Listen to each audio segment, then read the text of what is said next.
మారి నేను పదవులు అనుభవించలేదు. కేకే గారు, మీ మీ మీ ప్రశ్నలో కొంచెం పార్టీ మారి నేను పదవులు అనుభవించలేదు.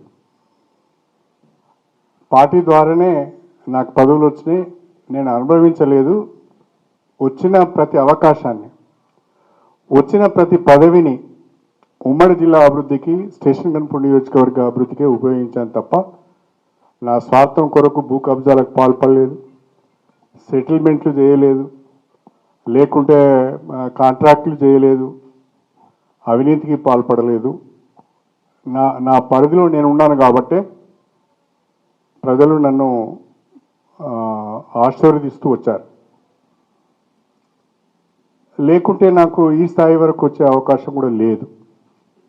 నా కుటుంబ నేపథ్యం, నా సామాజిక నేపథ్యం, నాకున్న ఆస్తులు కానీ ఇతరత్ర కానీ చూసుకుంటే ఈ స్థాయికి నేను వచ్చేవాడిని కాదు. Thanks to constitution, thanks to doctor B R Ambedkar.